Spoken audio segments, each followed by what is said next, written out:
Welcome back to Everyone Needs an Aquarius. We are back. We are back. Dom, how are you doing? We are in full Aquarius season right now.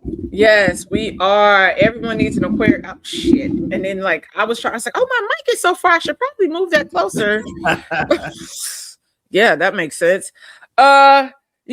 Just waiting for our birthdays and trying to stay alive and not kill some of these kids. Hey, the So snow how has are been major. you? Snow's been major. This snowmageddon. Look, how are the Let's see. streets? How are the roads? Because that's been one of the biggest complaints. I'm hearing mixed things depending on where you depends on live. where you at. I mean, my street, ain't nobody on my street, so I'm on, so it's hit or miss on my street. What's going on? But I mean, it's what it is. It ain't that many houses on my street. I wanted it like that, so this is what you get. Okay. What did you? I mean, what are you gonna do for your birthday? Because Before we do that, I want to play this video that explained an Aquarius to the highest level. I think of how we get down. I wanted to play this first for you, then you can ask that question. Okay. Are the nicest, rudest, caring, nonchalant, I don't give a fuck people you'll ever meet. Contradiction? Nah, that's just balance. They'll check on you like they're your therapist, then vanish mid-conversation. It's not ghosting, it's recharging. They'll care so hard you'll feel it in silence, but ask them to open up, and it's crickets. Emotions aren't their favorite language. They'll give world-class advice, but never follow it themselves. Philosophers in chaos. 1 minute they love you, next minute they're like, who are you again? Detached, but somehow still loyal. They'll stand for humanity, but forget to reply to your text. It's not personal, it's cosmic. They love deep, but from a distance. Freedom is their version of intimacy. Closeness only if it breathes. You'll never decode them completely. They're an open book in another language. Unpredictable, but unforgettable ears. I know you're that awesome Aquarius too. All right. No, I thought that was funny. Man, fuck that AI video. You don't know what the fuck it's talking about. Hey, for me, that's how I be. You're a man, so it's different because I actually shout out to my girlfriend April. I love her so much. I want to read her tweet today. Mhm. It is just it's too funny. And I quote, she said, "The amount of Aquariuses that come in my life is concerning. I'm not mad, just ... suspicious." So I said to her, this might be libel. So and for people that don't know what libel is when you type like defamatory, false remarks about people or situations, whatever. So she said, when I said that, she said, I said, I'm not mad. I just wish I understood the meaning. This happens too much and too often. So she is tussling clearly with an Aquarius male. And as she's describing this man, I'm like, oh my gosh, it sounds like you dating my dude. And then I think about you often. I think about the few other Aquarius men that I know, because I don't know many. And I just crack up and I'm just like, I said, I'm not caping for him or like anything. I said, but that's just weirdly how they are. And it is. Is that Aquarius man more? Is that Aquarius man more? Yeah, I think it's the men more. I mean, there's a funny video that I'll send you where it's a guy saying his first day into dating an Aquarius and said all these great things about the woman, and they keep getting better and better. And then he realizes this person is like an alien. It's so funny. But I think it's more so the men. And it was funny because she was said something to the dude or whatever. She had kind of put him on a burner and then tapped him back in. And it was something along the lines of he was like, well, April, I don't have to talk to you every day. And I was like, girl, that's Johnny. And I was like, that is every male Aquarius. And it's not that they don't care about you. It's just that they be in their own world and they just, I don't know, sometimes putting out fires, sometimes in their head. I don't know. Y'all are overwhelming. in an underwhelming way sometimes. Underwhelming. Yes, that's the best way to describe y'all. So with that said, what you gonna do for your birthday, friend? It's this All-Star weekend as always. It's always NBA All-Star weekend. So I'm probably just have some people over the crib. And it's Mardi Gras weekend too. So they having Mardi Gras a little earlier this year, right? It's a little early. It's either like maybe end of February, early March. So yeah, it's a little bit early this year. Yeah. Okay. Yeah, so it's a little bit with that, or whatnot. So it should be cool. But I'm really not even like haven't thought about it that much of like what I wanted to really do. Yeah, I know. I'm already starting to get questions, and I'm just like, don't even ask me shit because I don't know. And it irritates me because we're really, y'all. We're really that post where it is. Okay, we could be excited before, and as it's coming around, we don't want to be bothered. We don't want to think about it, and then turn around and celebrate every day. Mm-hmm. You know, and it's All-Star weekend, as you said, and that is out here in Los Angeles. So I have no clue. I was considering maybe having people go skating, but then I just bought a dress, so I was like, so I don't know, and maybe I'll just go to something or like an event, an all-star event. But I don't even know, honestly, what's going on out here. One point I used to kind of be when they had it out here, like the last time, I was kind of tapped into stuff and would go. And Grammy weekend is this weekend. So back-to-back weekends. Back-to-back. But it's almost like I'm supposed to go to an event Saturday that Dave and Aquarius are having. That might be the one thing. I have too much work to do. And so I think since I'm in grind mode, it doesn't really phase me. Like I'm going to get my hair done or whatever. And we may hit a Clippers game. Because the Rockets play here like back to back. I think it's like Tuesday and Wednesday or something. But yeah, I don't know. I kind of just like, whatever. Like maybe me and a couple girlfriends go somewhere and get a drink. But this one comic was like, oh, I got tickets to like I think it was like the slam dunk contest or something for like $70 or something. But he messed up the whole ebb and flow of he's the reason that we had to bring the Monica debacle. And then so he sends me the screenshot. It's like, no, I already have the like package. So I think he was trying to maybe get rid of like a couple tickets for the people that was in his suite. I don't know. And then he wanted me to interview him, and you don't show up to the interview. Of course. So I was like, definitely glad that. I was like, oh, maybe I'll get the ticket. No. And this is this a famous comic? No. I mean, No. I don't think so. So Nobody you know offhand. Yeah, no. But I mean, speaking of comics, let's just get right into it. Great transition. Look at me, I've been working on it. So break this down for me, because I don't know much about this. This is LA. This happened in LA, right? Yes. Holcomb, right?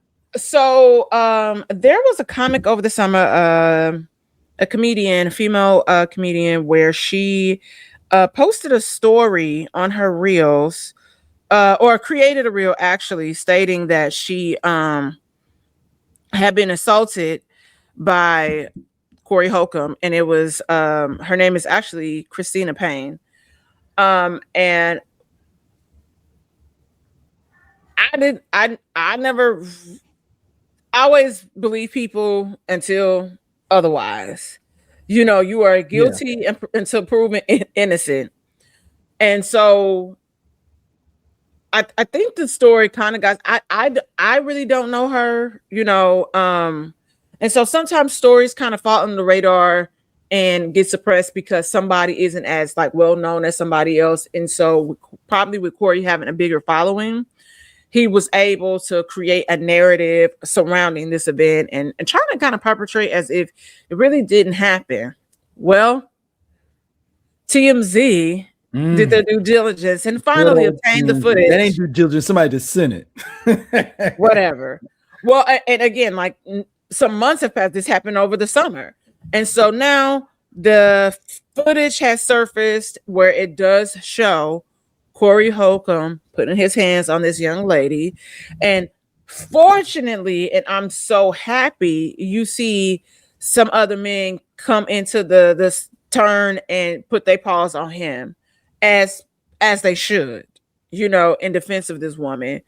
The interesting thing surrounding this is, depending on who you talk to, he's not a likable person. He always has nefarious things to say surrounding women, Black women, and all these different things and different topics. He said things about some of my friends where I'm always kind of like, who is this cat? Like, what's beef? Is it because you have high blood pressure and potentially diabetes? So, yeah. So hopefully she gets some sort or seeks at this. What do you think about this? Like, what are your thoughts? Because I'm always a person that's like, okay, now I'm about to seek damages because my favorite word is sue. Okay, outside of the F Yeah, word. I mean, it don't look good, man. You can't be putting your hands on a young lady or women like that, man. That's just not good. And Corey's been in a lot of stuff lately. Like he been into it with this other YouTuber, Anton Daniels recently. Mm-hmm. They almost got into a fight like right before this came out. That fight happened on his YouTube live. Mm-hmm.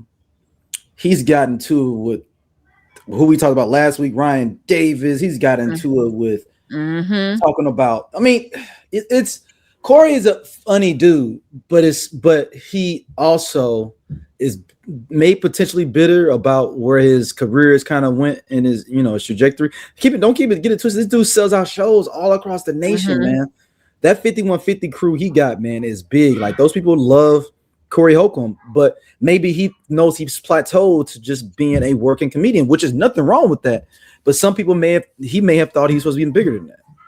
But it's just because I guess here's the thing. Mm-hmm. So another comic, shout out to you, Takara. She said no, they actually jumped on the dude that protected the woman. So the brawl, she said nobody jumped on Corey. They jumped on the security guard that was trying that protected the Cristina.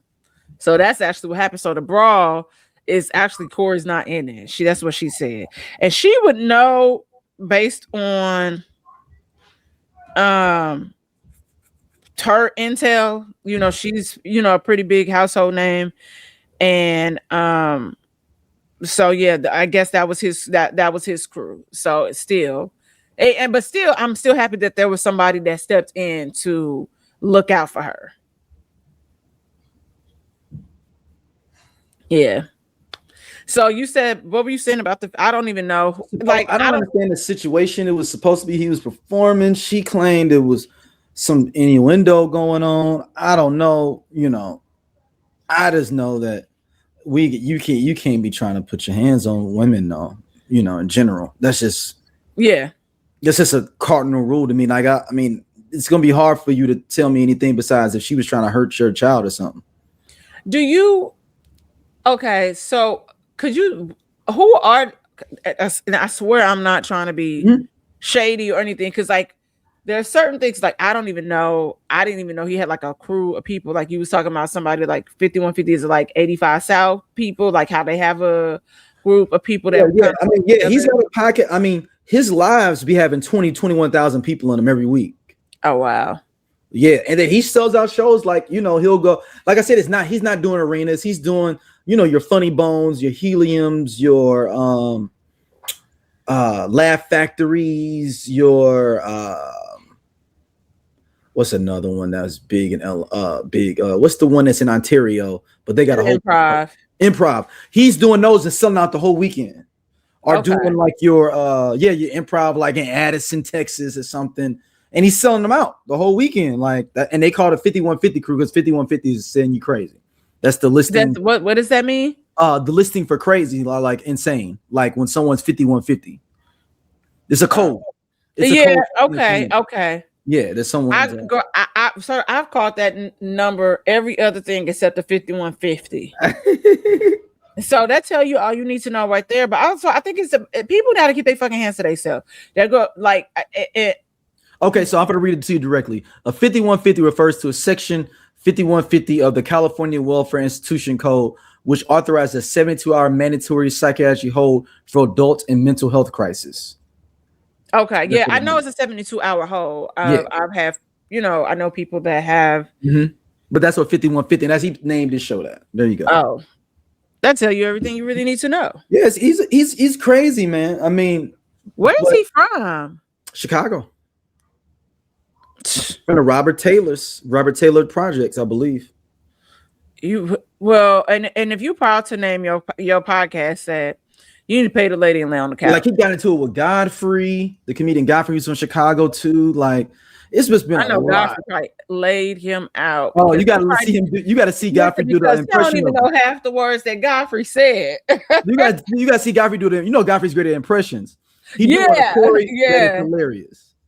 Bro, if you going to, you got to go find it on YouTube. Okay, I'll have to check that out. You said when you roll, if you know how Corey be talking, like when you old push ass niggas. But Corey, man, Corey, basically Corey, I guess he would be an adjacent Patrice O'Neal to a certain extent, if you want to understand his style. Okay. But maybe nowhere as popular as Patrice or beloved, maybe. But he's still a funny dude, Now, I'll say this. I went to see him right before the pandemic started. It's in 2020. And I had seen him before because of the spots, and I was like in college a little bit after that. I realized, and it's not just with Corey, this is no shade to a lot of comedians. I just had outgrown certain styles of comedy. Yeah. If that makes sense. Like, yeah. That's like you've outgrown Drake. Yeah. I mean, some music as well. So it's just like a thing of like, like, man, I was fucking this one bitch, and a nigga took her to the motherfucking to Six Flags so she could have an abortion on the Screaming Eagle. Like, oh, okay, it used to be funny to me, but that's not, and it's just my palate has changed from my comedy. That's all. Yeah. It's maybe so that's just not my style of comedy anymore. But like he's still a funny dude though. Still a funny dude. Yeah, I don't know. I low key. I remember seeing something and I think I might have blocked him. Oh damn. Because there's certain stuff I just when I see people or see people in comments and they say certain weird outputting things. I'm out. I was like, I don't need to have any sort of I don't need this to pop up or whatever. Like it was some people when it was all this stuff happened with some people that I knew, and I got introduced to I'll put it in the comments. You go see, I'm gonna put it in. So a girlfriend introduced me to him and was like, "Oh, I think John would be a really great guest on your podcast with your people, blah blah blah blah blah." And then whatever it was, he pieced together who I knew, and he fell back. Yeah. Offered to respond back to you. I love having this chat on the side, and they're like, "Oh, I want to see it." No, you can't. Of course it is. It makes sense. Of course it is. Ain't no fucking way. But so because of that, I'm like, even when it's neutral and you kind of want to do certain things to like kind of network with people, I'm very intentional about that. Like that would have been cool, but nah, I am very intentional, and based on the behaviors that I saw, where you've worked with people and then you're talking about, I just got a feeling, blah blah blah blah blah. I'm like, I don't operate off of feelings. I operate off of logic, and the logistics of this is that I've seen people like do for you and put you on and you keep keying it up and all of that stuff. So what were your intentions being in that space? So is it because you're not like the chosen person and this person? So I couldn't fuck with that. So it was just messy. Like, I hate a messy ass bitch nigga. Like I do. I hate it. And I just be like, and so you see, no. Yeah. So so this was something I tagged you in, and I knew you was all when you was gonna get your chance on. I'm gonna play this for everybody else. It's the trailer for the next top model, I guess revealed or something like that. It's a documentary. It's a documentary. So yeah, I knew you was all. I was like, you was the first person. I got it early. Like I saw it drop. I was like, I couldn't tag you fast enough. I was rooting for you. We were all rooting for you. I haven't really said much, but now it's time. Fashion, model, art. On America's Next Top Model, we were showing the behind the scenes of what the fashion world was. I wanted to fight against the fashion industry. The only reason the door was open to me was because of Tyra. We had an audience of over 100 million people. I felt like I was part of something so big. That was a moment where I realized, oh my God, I think we built a monster. There was a lot of body shaming. You're not thin enough. You're not thin enough. We are actually going to switch your ethnicities. Ooh, baby girl, baby girl. Things get crazier and crazier. Going to get a medical procedure as part of a makeover. Look at my teeth. Horrific. There was a line that I feel was crossed. He's grabbing my legs. It was wrong, and for some reason, no one really seemed to see it. It's a TV show to you guys, but this is my life. I realized Tyra would do anything for the success of her show. I knew I went too far. You want to talk about being slapped across the face? We felt betrayed. And then slapped right back. It was very, very intense. But you guys were demanding it, and so we kept pushing more. Why are we filming this? And more. It's so fucked up. And more.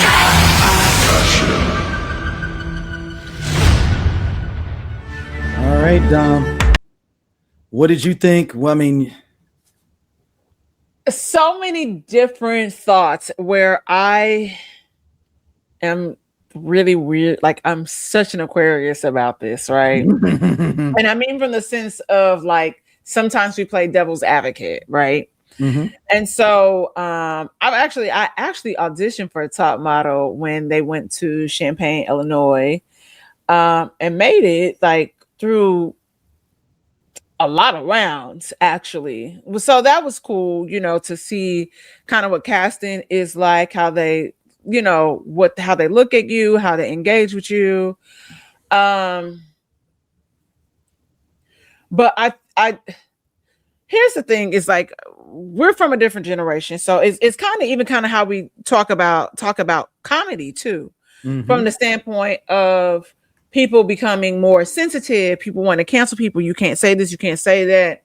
And Ryan Davis has this thing, and I know like he's in, hot water.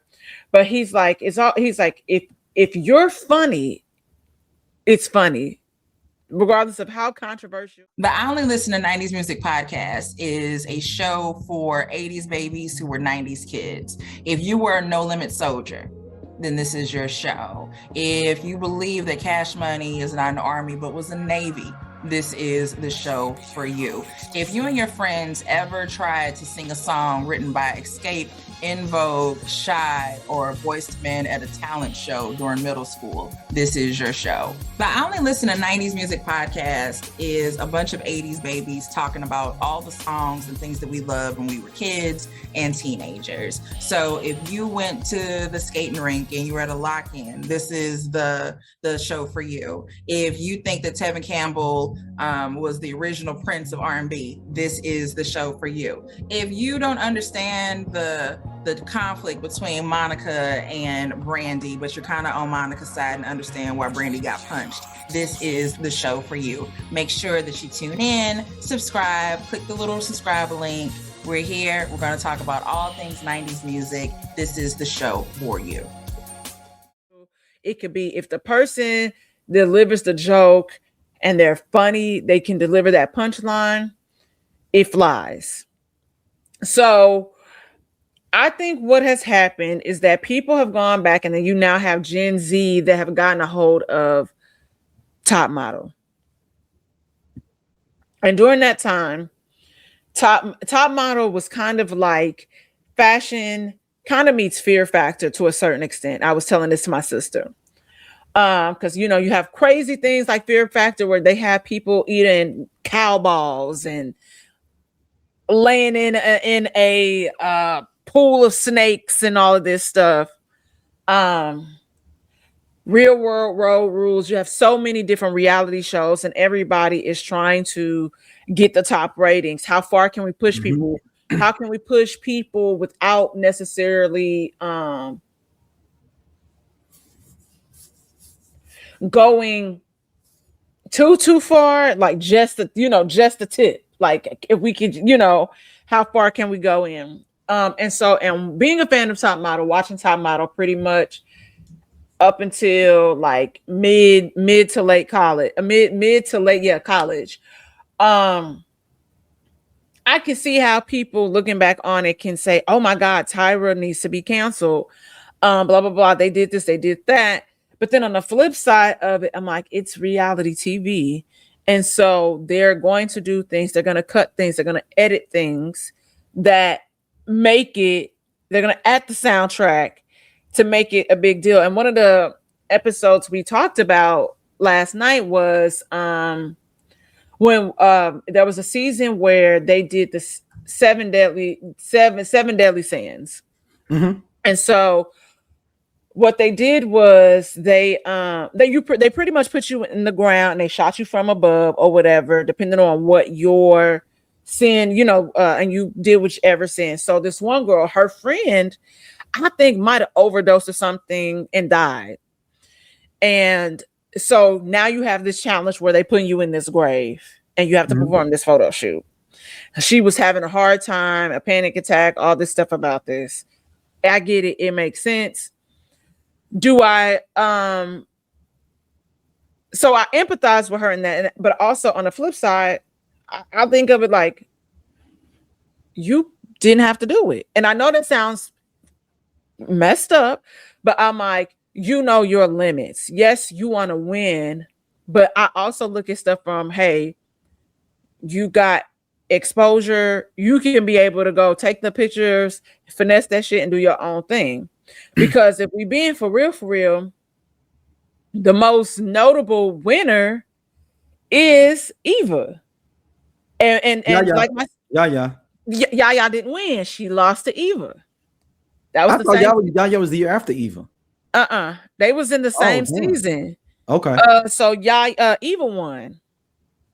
Yeah, I'm like, and let me double check that, but I'm pretty confident they were in the same. You already typing it? Yeah, they were in this. Yes, they were in the same season. It was her, because it was the bottom. It was the top three. It was her, Eva, and it was this white girl who thought runner up to Eva. Yep. And so that season was fire. Yeah, it was a really, really good season. Even in that season with Eva's the most iconic picture that we think about from Top Model is Eva with the spider on her hand, the tarantula, and she's like dripped in diamonds. It was like an ad for some for a diamond company. And so I think people, I know part of it is these girls are young, we're ambitious, we want to be on top. We want to get these, this modeling contract. And like I said, I would say Eva, Yaya, you had Takara. Takara was popular too. Yeah, Takara was popping. But in hindsight, nobody really was like this super, super top model. You got a lot of exposure to be able to go on and do other things. So it wasn't like they had the I hate to, because it sounds so bad.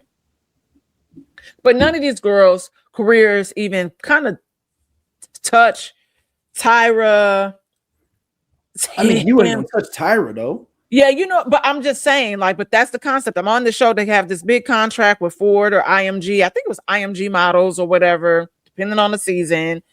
Was it Ford? Was it Ford? It was. I think one season was Ford. I think one season it might have been IMG. Okay. And you got so even Eva's cover girl ad ran for years. Like we saw that picture for a minute.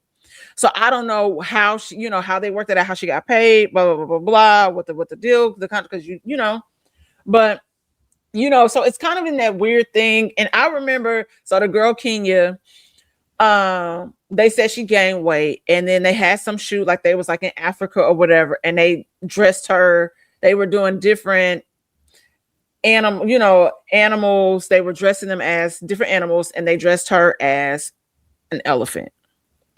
And so, but then they kind of berated her about her weight gain. And it wasn't like she even gained that much weight. It was, she might have gained an inch or something. Who knows? But then on the flip side, it is like Janelle said, like, you're going to berate me about this, but y'all giving us craft services all day. So then you have Tyra saying to me, like, yeah, I want to eat the burger too, blah, blah, blah, but I'm going to eat it without the bun. You might not be able to eat the fries, blah, blah, blah, blah, blah. So you're in a weird space. But also I recognize that everybody doesn't think about things sometimes the way that we could probably think about things, or it's always one of those things where you were not in that situation, so you don't know what you would do. And I always remember I was like, man, if I ever got casted for top model, I was like, oh, not you rolled your eyes. Just saying. I always said, Tyra, cut my shit off, cut my hair off. And I wanted to. Oh, Tyra was cutting black girls' hair off. She was gonna cut this shit. I do not care. I was wanting, because why would she want people to cut their hair? Because that's part of the makeover process to make you look more high fashion. So you would get a makeover. So part of that makeover was they might add extensions in your hair. So they talked to Danny where they closed her gap. The girl from because she's from Arkansas. I know somebody didn't know her. Yeah, but then that was the one they was showing in the trailer where they took her to the dentist. Yeah, they took her to the dentist, and there was another girl in that episode because that other girl ended up being there like overnight. Where they like her teeth were so jacked. They was there overnight, like doing her teeth, and I feel like they had like a challenge or something the next morning. It was just like a whole thing. So it is like they said, like you getting cosmetic surgery, like you're getting work done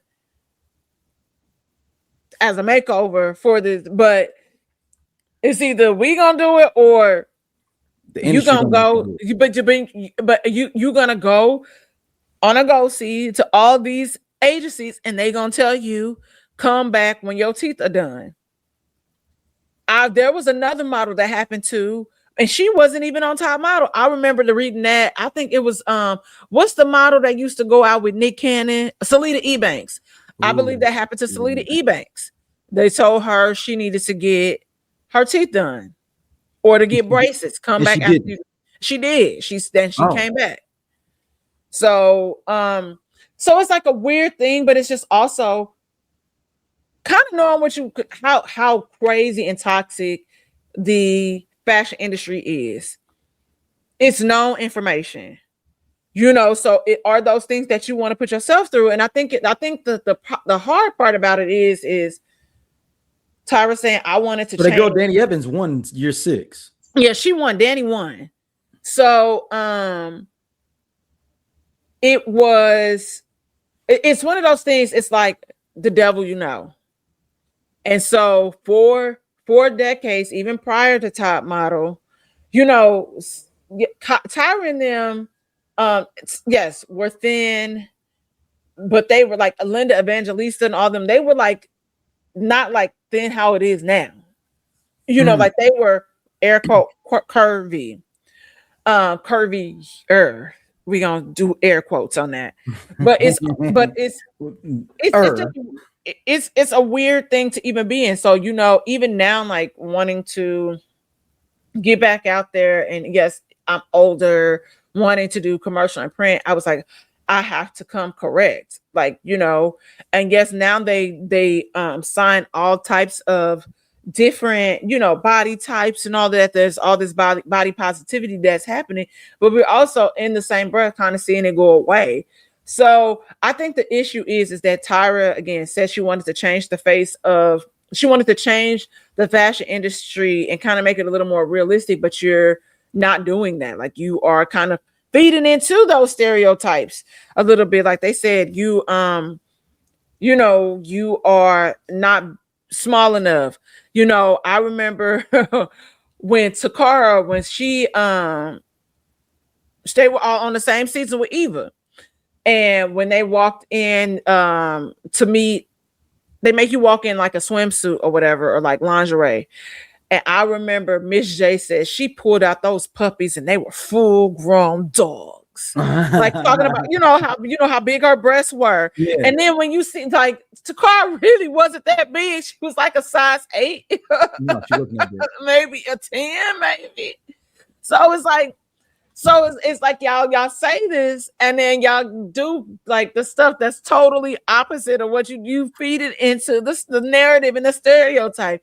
So it'll be definitely interesting to see, but this is what happens with reality TV. Mm-hmm. It always goes too far. Especially in them 2000s. Yeah. Woo! It was a different world. So yes, none of that stuff could fly now. But my sister made an interesting point. I'm exactly as you thinking about that. I was thinking, I was like, man, because I almost made the Real World. Oh yeah. You told I would have been on the Real World Las Vegas. Okay. I almost made it to the end, and then they chose another girl from my school, and she was on Paris, the Real World Paris, Mallory. She was in the same. It was like me and like 3 other people that they were thinking about for the shows. And then I was looking and I was like, dang, that was like a heavy black one too. The Las Vegas one, they had like 4 or 5 black people on that one. I was like, oh, that'd have been fly. I'd have been all up in there. But then another part of me is like, man, I wouldn't have finished school. I'd have been doing goddamn challenges for the rest of my life, because that's all I know is this. You know what I mean? Like, I don't know. Yeah. Certain stuff is always kind of, I look at it like redirection. It's a blessing in disguise sometimes, but my sister said something interesting. She said a lot of those girls revealed their like they were able to strip them down based on certain questions or the way they answer certain questions. So it was this one chick, and she might have been from like Iowa or something. And she was known, I think she could have been biracial, but I'm not sure. But she was pretty. And she was like the most attractive girl there. She had this hair, like longer hair, all this stuff. And, but often when you this pretty girl with hair, you hide behind your hair. Nicole is her name. Yeah. I just looked her up. Jada Nicole. The girl that they cut the hair off? Well, no, the girl from Real World. No. This is the one that the one you said was mixed looking girl from Iowa. Yes. So you see, she has that strong jawline and all of that. Yeah, she's mixed. She's black and white mixed. Yes, and so, but she presents because she's more brown. You would think that she's just a black girl. She's just pretty, but she's like ambiguously, like and when I not ambiguous, she's definitely ambiguous though. Like she could say she's almost anything. Yeah, she could play a lot of things, but really pretty, attractive. So they broke her down by cutting her hair. So depending on you have to be very her hair being long, you saying? Yes, and so she cried and cried. And them girls cry all the time when they get their hair cut. Baby, she looked 1,000,001 times better with that short hair.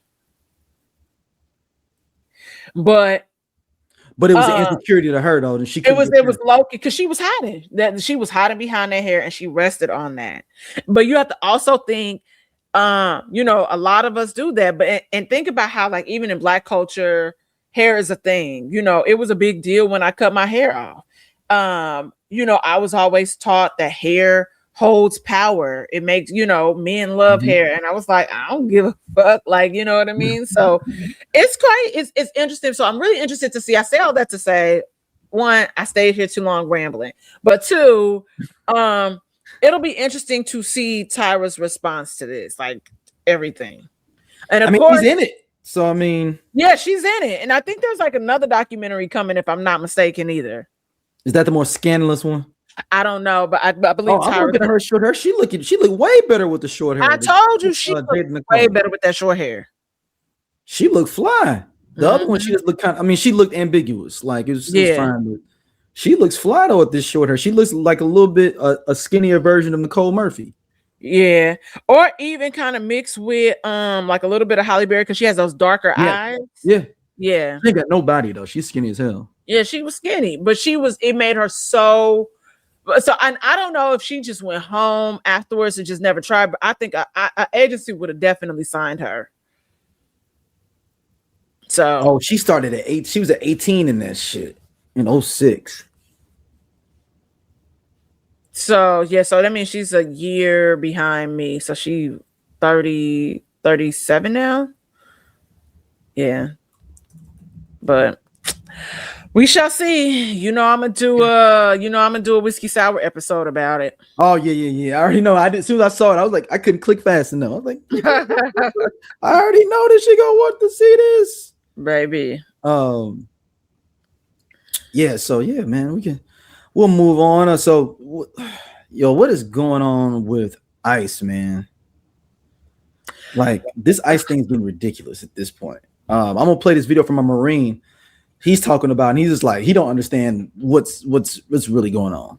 I'm a U.S. Marine, and one thing we're taught from day one is to respect the position of commander-in-chief, whether you voted for them or not. That's part of duty. But listen to me carefully. I did not swear an oath to a political party. I swore an oath to the Constitution, and I swore to protect the American people. And what we're seeing right now, that doesn't feel like protection. That feels like fear. Okay? I believe in immigration enforcement. And this country has laws and borders. I get it. But enforcement and intimidation are not the same thing. Law and order should never look like open aggression against communities. Now, when tactics start violating civil rights, when innocent civilians are getting hurt and killed, when families are afraid to go to work, school, or church, that's not strength. Okay? That's not leadership. That's not what we fought for. That's not what I signed up for. All right? The president holds the most honored position in this country. That role is meant to lead the nation, not intimidate it, to protect rights, not push the limits of its power. Now, we can secure our borders and uphold the Constitution, and we can enforce law without creating fear in the very country that we swore to defend. Because America is strongest when freedom is protected, not when power goes unchecked. I saw the video footage of Preddy being murdered in Minneapolis, and I saw DHS spreading lies about who he was and what he did. That footage was very clear that he did nothing wrong. All right. Certainly nothing that made him deserve to get shot 7 times. Nothing about that incident was okay. And clearly the ICE agents are not trained very well at all. What do you guys think about this? Let me know in the comments, and like, share, save, Semper. All right. So yeah, like this thing with the brother that was killed with that had a rifle gun on him and was getting beat down, and they shot him. Like they just wilding. We talked about how easy it was to be able to get your license at 50 grand last week to become an ICE member. Yep. And they didn't even check none of her stuff. I think we're definitely moving more toward, I said it last week, this a more authoritarian state. And there are the people are fed up, but then I think the people that are in positions of power are not doing enough to shut this shit down. Because y'all as quick as y'all strip funding from schools, y'all do all of this crazy stuff. Like we see what's happening in New York with Mandami being the mayor of New York City, and how quick it is, and things that he's overturning, things that he is policies that he's putting into place without a problem. It's like, and I'm not going to say it's a cakewalk for him, because he's surely there is going to be a point where he hits a brick wall, somebody's going to push back on something. But for the most part, people are tired of the shit. So we're seeing that happen. On the flip side, we're seeing every day is some bullshit that's happening on the news, and y'all are really trying to break us down. And because what they want us to do is not be alert and locked into what's happening. They want us to turn a blind eye to everything that's going on. And I never would have thought that honestly, I'm not shocked that Minneapolis is ground zero. Like it's the, this is the base of the revolution. I'm like, and I mean, because considering what happened with George Floyd, right? But I think it's just disgusting to see what we're seeing, and it's still too many people that are falling in line. And so now what's going to happen is there's going to be, I would think that, okay, this guy is from the Marines, What if DOC never got into that car accident? What if Ice Cube didn't leave NWA? What if the game never leaves G Unit? What if Teddy Riley never moves to Virginia? What if we got that J. Cole and Kendrick album? What if the RZA would have never had that flood? How would the hip-hop world sound today?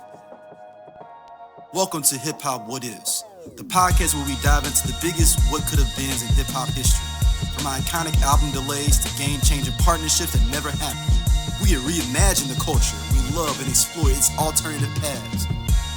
And you are now at Hip Hop What Is.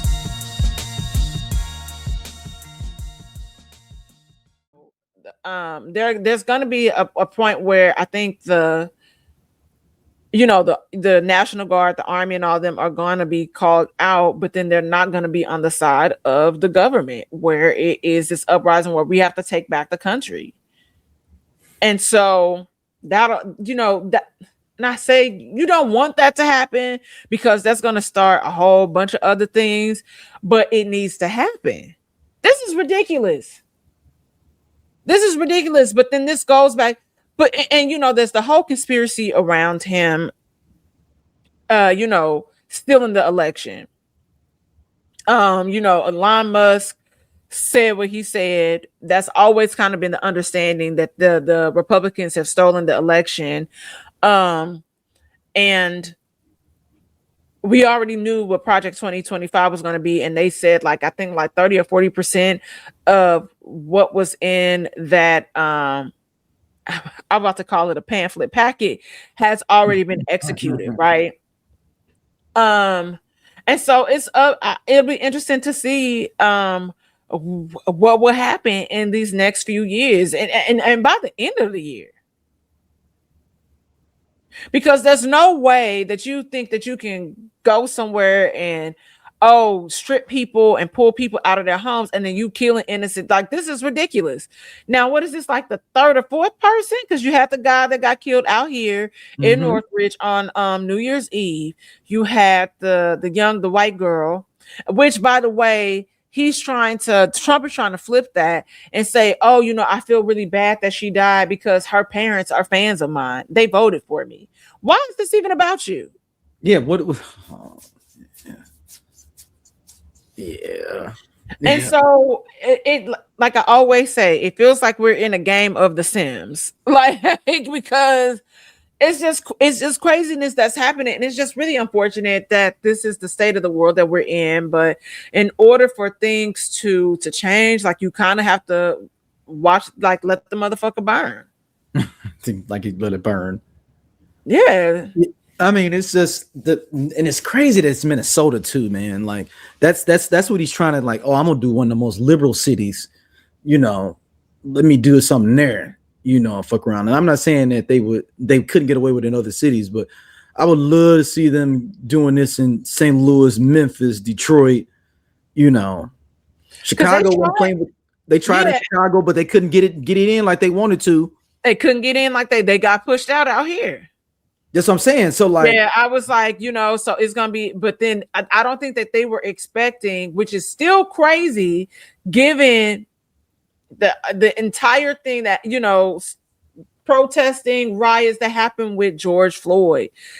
People are tired of y'all shit, and so it's boots to the ground out there. Yeah, it's really sad. They really own it too. They making that a small war zone. I feel like. Yeah. That's what it feels like. God damn. Y'all gonna let them breathe. Yeah, it's really crazy. Y'all just let them people breathe, man. And I'm saying, man, at what point we gonna get to where people can be like, yo, like this ain't what this is enough is my thing of like when it's gonna be enough. And you're lying if you're saying this the America you thought, and maybe you're not lying. Maybe this is the America you wanted to have that you wanted to see. Yeah, it's giving 1774 Boston Tea Party type shit. This shit is crazy. But you seeing it live on TV. Mm-hmm. Like, yeah, absolutely. It's just really weird. So it's just super interesting to see, and we gonna see what happens. Yeah, like I said, it's gonna be interesting. Going further way through it. All right, down next up, Kanye West has penned a letter to everyone, and I'm gonna read it for everybody. Ye, and not Kanye. He goes by Ye. He went by Kanye West, then Kanye, then Yeezus, then Ye, then Ye. I don't. Is that no? Or we could just say our dumbass, jackass. So here's the letter. He put a paid ad in the Wall Street Journal and put this up. He says, "To those I've hurt, 25 years ago, I was in a car accident that broke my jaw and caused injury to the right frontal lobe of my brain. At the time, the focus was on the visible damage, the fracture, the swelling, the immediate physical trauma. The deeper injury, the one inside my skull, went unnoticed. Comprehensive scans were not done, neurological exams were limited, and the possibility of a frontal lobe injury was never raised. It wasn't properly diagnosed until 2023.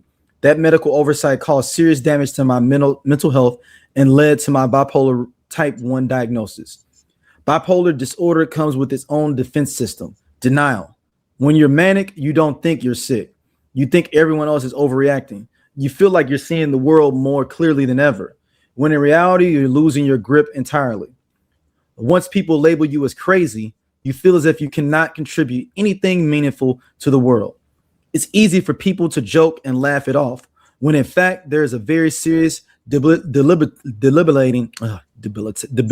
Sorry. It's okay. Listen, we from St. Louis. Yeah, disease you can die from. According to the World Health Organization and Cambridge University, people with bipolar disorder have a life expectancy that is shortened by 10 to 15 years on average, and 2 times to 3 times higher all-cause mortality rate with the general population. This is on par with severe heart disease, type 1 diabetes, HIV, and cancer, all lethal and fatal if left untreated. The scariest thing about this disorder is how pervasive it is when it tells you you don't need help. It makes you blind, but convinced you have insight. You feel powerful, certain, unstoppable. I lost touch with reality. Things got worse the longer I ignored the problem. I said and did things I deeply regret. Some of the people I love the most, I treated the worst. You endured fear, confusion, humiliation, and exhaustion of trying to have someone who was, at times, unrecognizable. Looking back, I became detached from my true self. In that fractured state, I gravitated toward the most destructive symbol I could find, the swastika, and even sold t-shirts bearing it. One of the difficult aspects of having bipolar type 1 are the disconnected moments, many of which I still cannot recall, that led to poor judgment and reckless behavior that oftentimes feels like an out-of-body experience. I regret and am deeply mortified by the actions in that state, and I'm committed to accountability, treatment, and meaningful change. It does not excuse what I did. I am not a Nazi or anti-Semite. I love Jewish people.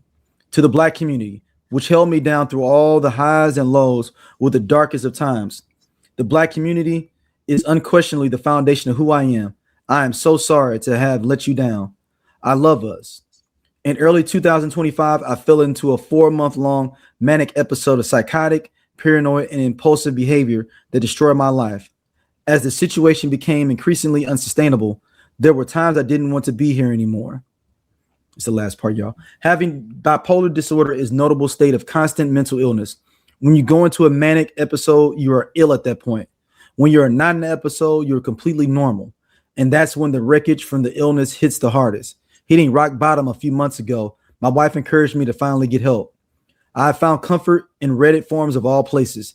Different people speaking of being in manic or depressive episodes of similar nature. I read their stories and realized I was not alone.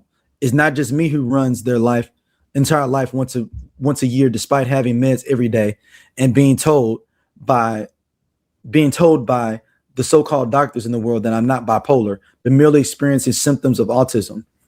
My words as a leader in my computer have global impact influence. In my mania, I lost complete sight of that.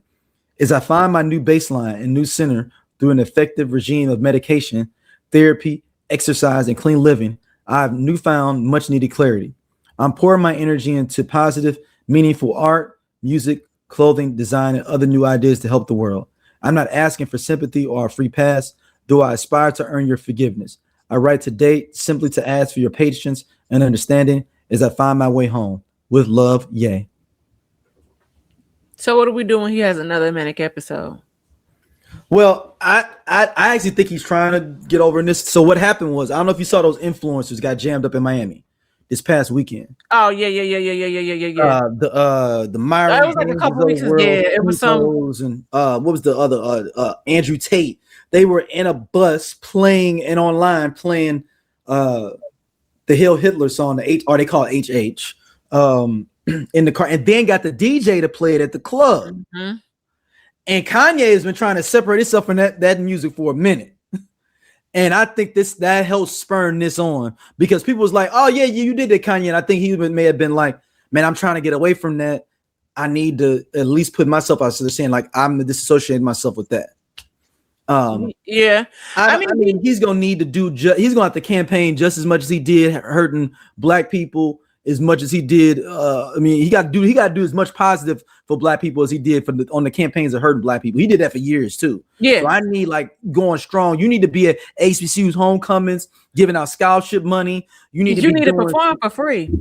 All right, that's what I'm saying. Yeah, I'm like, and when we say that, we let them charge and make money off of it, and they pay you for free. But this is my thing. Like we got to get that same energy to the positive side. We knew that we would be here. This would come. I said last week he gonna be back. Yeah, is he back? I said last week. I said Kanye finna be back. It was just a feeling. Just a feeling I had. I mean, it was Aquarian intuition. Yeah. But I saw that to say, I think that it's definitely a long road ahead. But what's going to happen is he's not going to do all the work that he needs to do, because people are going to welcome him back with arms wide open. They're going to put Mace on and play Welcome Back. And just be like, yeah, brother, come home, blah, blah, blah, blah, blah. My issue is that this is a common behavior for people like that. You know, y'all be quick to throw black people away, to disown the people that put you on and lift you up, and y'all throw us away. And then when you need money or you need some positive, y'all come back. That's my problem with it. You know, this morning when I was grabbing a t-shirt to throw on, which I chose my boomerang shirt. I have like Yeezy t-shirts and all of that stuff. And I'd be like, man, I'm like such a sucker, man. You know what I mean? And I'm like, what could have been, and people talk about different points in his career where they felt like he kind of went rogue on us. But for me, I was like, music is subjective, so you ain't gotta like everything, but it's just something about that whole interaction with Van Lathan that I just can't shake. Yeah, and that's and we talked about it last week. You're right. You did say that last week, but it's just something about that interaction. He gonna have to sit down with Van, because Van is gonna ask the heavy hitting questions. Van is gonna get in his head. It's gonna be Van or Sway, because remember when Sway clocked the answers. You got to go back to the same road you burned. Sway, he went back to Sway and he was like, "Oh, somebody said, so was Sway right?" And he was like, "Yeah, I guess Sway did have the answers." He got to go back through all the roads that he burned, the bridges he burned. Yeah, that was. I mean, that was just that. And Big Sean need to get his money too. Yep. Let's start there too. Let's get Big Sean his money you owe him. Let's start doing that. that to me, you start paying those things back. You need to go back and apologize to like Common, apologize to Talib Kweli, apologize to all them backpackers. No, it's still fuck with Talib Kweli, but continue. No, he still need to apologize to all those. No, he don't need no apology. No. I'm talking about. No, here's the thing. How about this? Talib Kweli will apologize to this girl that goes by Money Maya. And okay. Apologize to him. Okay. So fuck that. Well, no, he didn't apologize to all the backpack rappers he claimed. No, let's just do that as a whole. Like Common, Most, all them, where he was like, he wasn't their friends for real. Remember, he was like, I was using them and all that. Like, that's fucked up. Yeah. I mean, but these people was on before you. So, I mean, yeah, and which makes sense. But it's just like, we also know the industry and we know people do that. Yeah. People do that. But he always acted like he was not necessarily a backpacker, but that he understood. And I truly think. No, here's the thing. Kanye is like many people, you're insecure, yet very egotistical. And so you allowed your ego, and we always talk about, ego always being, it's always gonna do this. Always ego, unless you find that balance where you get those thoughts and stuff out your head. So great. I mean, yes, not great, but yes, you have mental health issues. All of us do. Do you see what's happening outside? Shit, are we all not depressed? Are we all not anxious? Nigga, today I learned, I don't know how people hit people and drive off. This lady, it was so sunny, I was turning and she came out running and I couldn't see her. And I barely missed her. And I was like, oh my God. And I freaked the fuck out. Like tomorrow, I want to wait at the corner to see if she there. Running again to give our Starbucks fucking gift card. I'm so sorry. I didn't see you. We didn't see each other. Like you ran, you didn't, so it freaked me out. But that's what empathy is about. And when we talk about ego and dialing things back, we've been called him out on all his bullshit. Black people, we've been calling a spade for forever. And now it's like I want to come home. I believe in forgiveness. But I don't think we should forget. Yeah. And so I'm with you. I'm interested to see this work though. Like you said, is he gonna have another manic episode and then we're going back to square one? Because does he have an album coming out soon? That's and having friends that have bipolar disorder, I've seen what it has done to them when they are not properly medicated, when they are not consistently speaking to maybe a psychotherapist.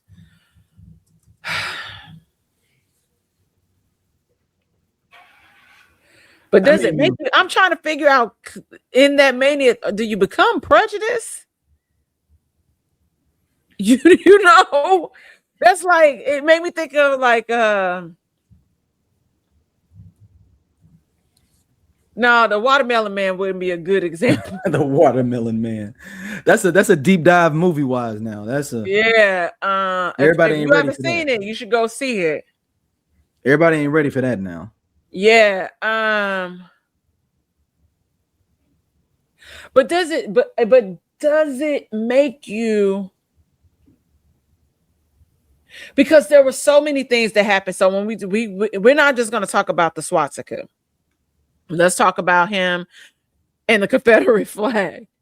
So what was happening during that time period? He claimed he was reclaiming it. That's what he claimed. I'm just telling you what he said. It's gonna be one of those things. We're gonna see. It's the thing though. He's so ridiculously crazy.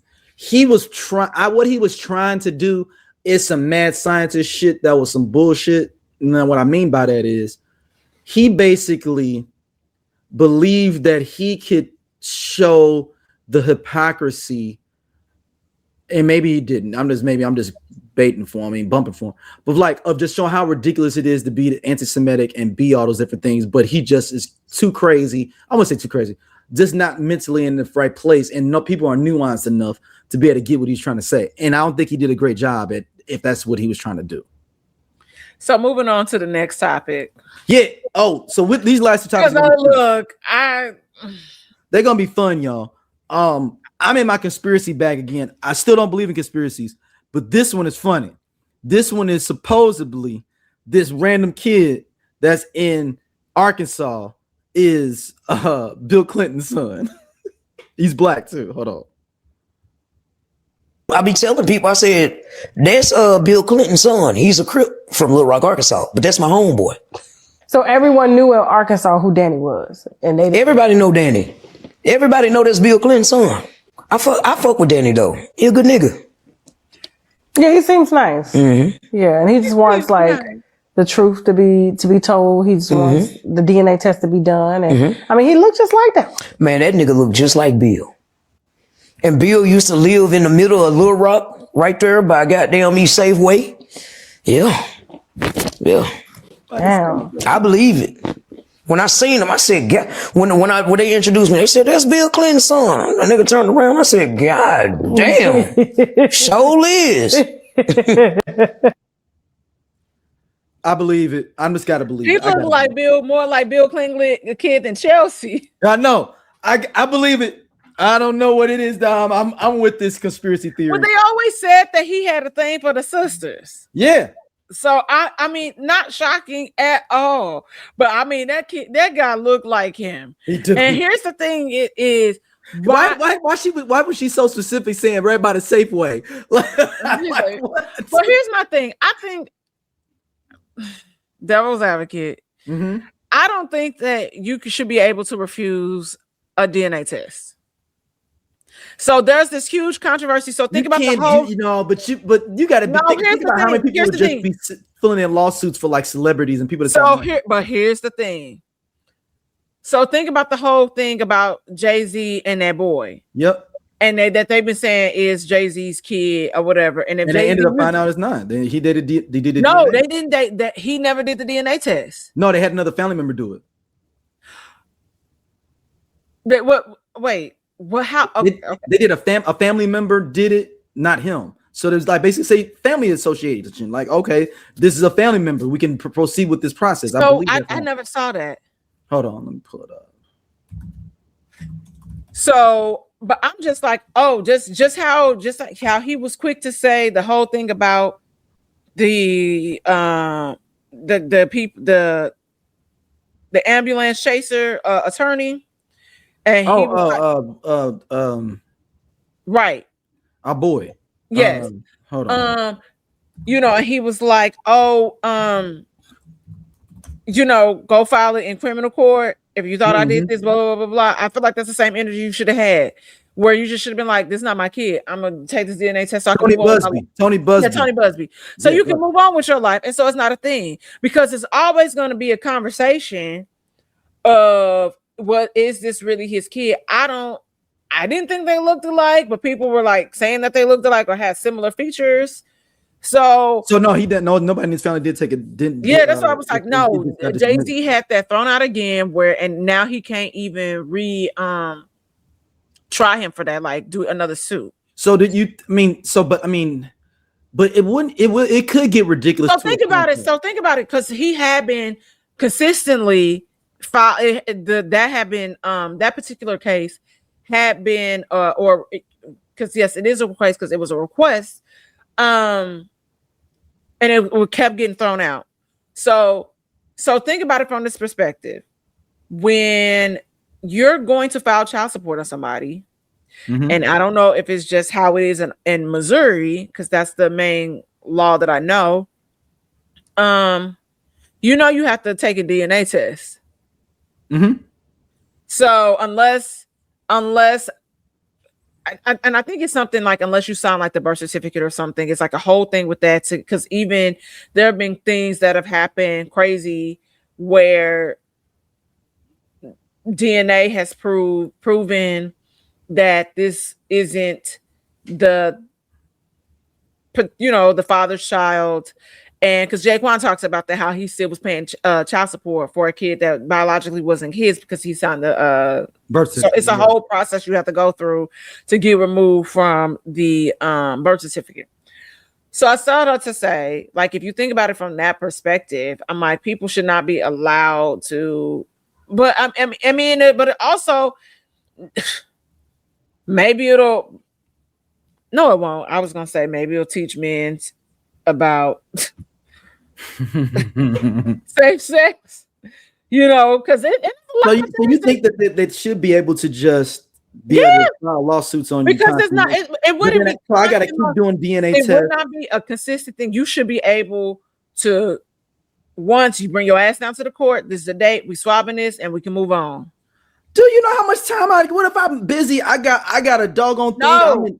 That's what I'm saying. Like this is the court date. You can put a continuous. No, but you're wasting my time having me. You're not wasting down there, but it's not wasting time. So yes, get this. So you know how many people would just waste time and putting in lawsuits of fraternity against people that got money? Here's the thing.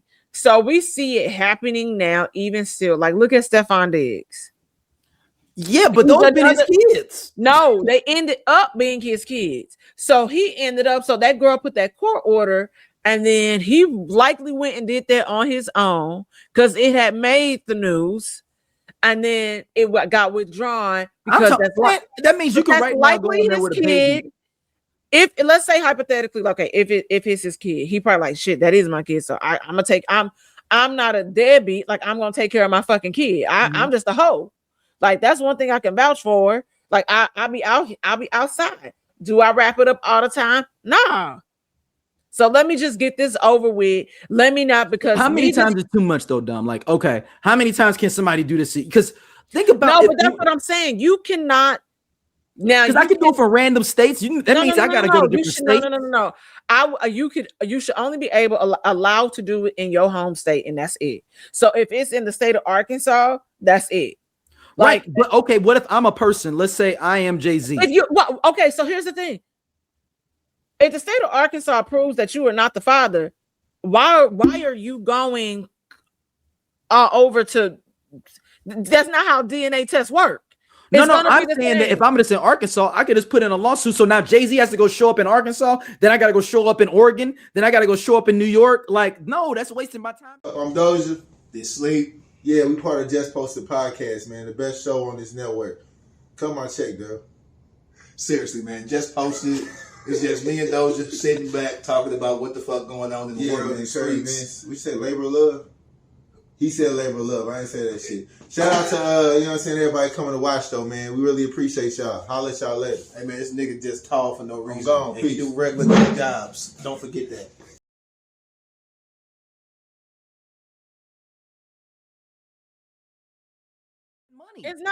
It's not. I'm just saying. And I gotta pull up lawyers for this too. I gotta have somebody. So here's the thing: just take the DNA test. So, which is likely what happened with Stefan Diggs. So look at Stefan Diggs is a case study. That's Stefan Diggs. I'm talking about. Jeff Bezos. No, it doesn't matter. What I'm saying, listen though. So in the case of Stefan Diggs, when the girl came out and said and got the request or whatever, and we saw it it was a thing for like a little bit, and we cracked jokes about it and we moved on because it got dismissed, Mm-hmm. And that's likely because Stefan Diggs went to go and do a DNA test on his own, and whether it was his baby or not, I don't have to get the courts involved. So now I don't have court fees. Now I don't have lawyer fees. And they be having other fees and bullshit in there that I don't. How was the judge able to ascertain that this is a bullshit case? Me to even have to even go. It's. So if it's a girl in South Carolina that shows up at court and files a thing saying I got paternity, and I've never been to South Carolina, how do you prove that I haven't been there and I'm not messing with this girl, and then not be frivolous lawsuits all over the country? So here's the thing. There has to be viable evidence for it to be entered into court. She could have said, no. Here's the thing. No. There you can file a motion for something, but that doesn't mean that it's gonna go all the way. That happens all the time. Right. But so I'm saying that doesn't necessarily mean, but that doesn't necessarily mean that it's gonna be this court case. But you said a DNA test every time. Yeah, but if you have enough efficient, viable evidence that you have interacted with this person, that's what I'm saying. I'm not saying wake up on a Tuesday and I'm pissed at Daryl or I'm stalking Daryl. Right. In my mind, no. There has to be viable evidence that you interacted with this person. In this case, I mean, that's still Jay-Z's son. They sent me a DM and I was like, man, that's what's up, man. Nice meeting you. And like they could say, like, oh, that's a viable evidence that someone has talked to the person. That's not viable evidence. That's not. You say, hi, how you doing? No, but you have to show. So in this case, here's the boy and the whole Jay-Z thing. There's always been rumors that he's had. Yeah, there's been rumors for a grip. Multiple other children, whatever, who, and so he's going based off the interaction that his mother is telling him about. I get how you get there or whatever. So it makes sense. And he was saying that his mama was standing 10 toes down on that. So now it's up to the court to be like, whatever the story is, whatever the mother, and didn't the mama pass away, if I'm not mistaken, unfortunately? I believe so. I think she. So he's going based off of this story that she said repeatedly to him. She's standing 10 toes down on it. So now it's like, that's kind of a tricky one. But the whole town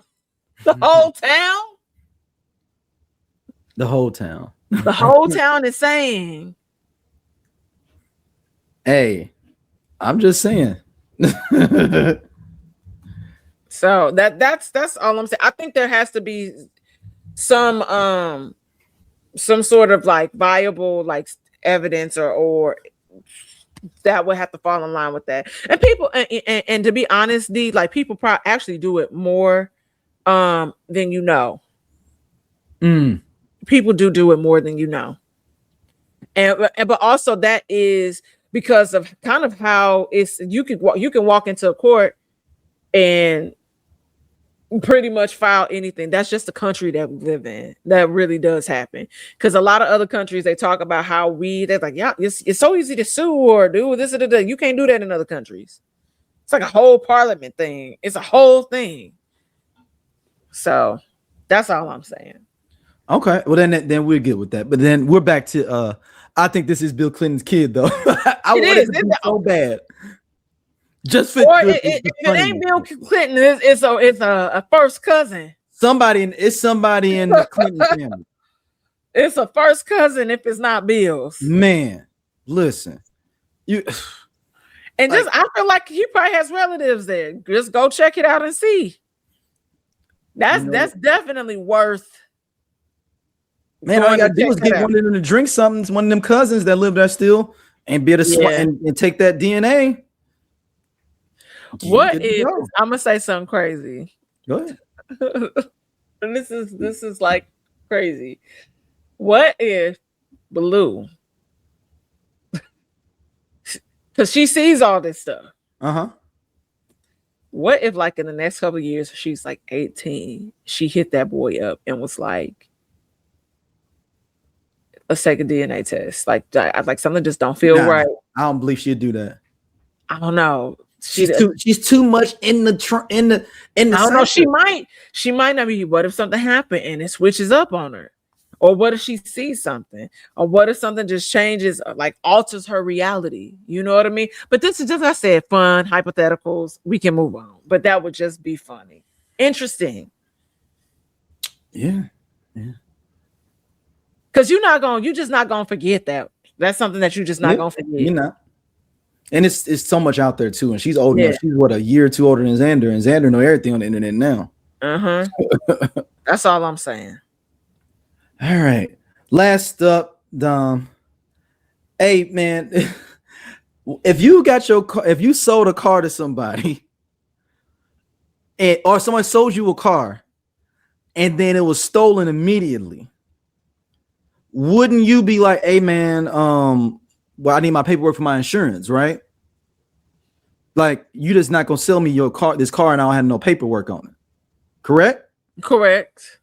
Well, a brother out here in great old Kansas City, Missouri, did something he maybe could have got away with before technology, but a Kansas City man is behind bars that police say he sold the same car to 8 different people and stole it back each time within 24 hours. 24-year-old Mamadou Diallo is accused of running a Facebook marketplace scheme and is now facing multiple felony fraud charges. According to the investigators, between May and June 2025, Diallo allegedly defrauded at least 8 buyers out of 24,000. Police say after completing the sale in person, the buyers would report their vehicle stolen shortly after. When the detectives interviewed Diallo, he denied buying or selling vehicles on the platform. Oh, damn. So he was acting like he never even sold, like basically this sale never even happened. Why? And that's what got him caught up. Yep. As of now, Diallo just play dumb. As Diallo faces 14 felony charges, including 6 counts of first-degree tampering with a motor vehicle and 8 counts of forgery. He's currently being held on a $30,000 cash-only bond while awaiting trial. If convicted on all 14 counts, he could face up to 98 years in prison. How you facing up to 98 years in prison if you convicted, but the bond is only $30,000? That man he ain't gonna get all that unless he's got a whole bunch of priors. Yeah, I might. Which that would be interesting. Like I don't know if you would think the news would mention that. The article would mention that. My thing is like, you know that they can subpoena Facebook and find out that you were been on there selling stuff on the Facebook marketplace. Like, and you know how? Never mind. Go ahead. I want to say aiding a criminal, but what he should have did was created like now he already locked up. Yeah, like multiple profiles where he might have been low key able to get away with it. And one of the main things is like, I'm thinking as the buyer, why don't you got the title though? Yeah, that's my thing of like, all right, cool. Even if I bought it for my private, or he could have, and then he could have had a homeboy that worked at the DMV. I'm saying change the VIN number at least. Yeah, but that's what I'm saying. He might have he might have had a nice hustle. But if he had the official title versus a copy, like all I could think of is that they probably took a copy of the title. Or it's a title on a VIN number that's not real. Yeah. And they maybe didn't even get a chance to even go to the DMV to try to get plates for We it. might need to do an investigation on this to see how was that possible. Like, because I'm confused. And like, because we need to see the people that might have filed the report and then ask them, we're from a podcast and we're just trying to get a little more information on, and we have a special report. Yeah, like how did you get away with this? But also, like, okay, so when you purchased the car from him, did he give you a title? Or could you share an image of the title with us? Because but if they didn't, then why the fuck would you buy a car from somebody?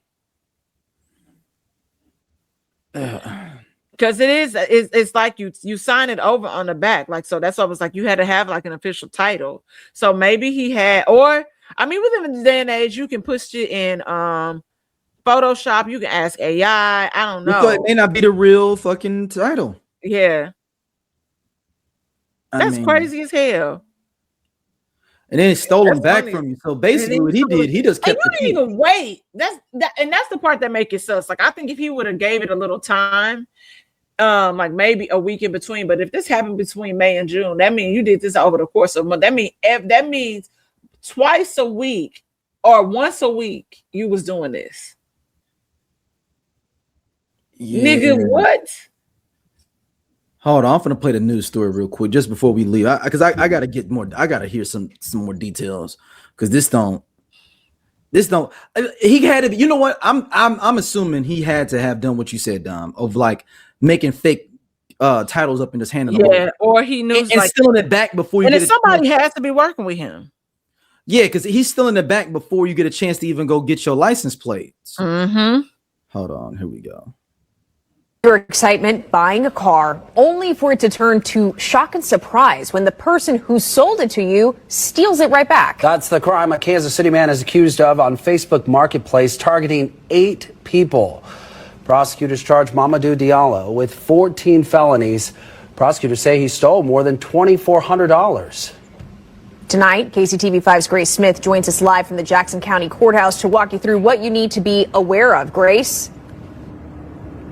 Yeah, Lauren, while Johnson can't talk specifically about this case, she says they are seeing situations like this on the rise. And that's why she wants to bring you this information, saying that there are things you can do to protect yourself.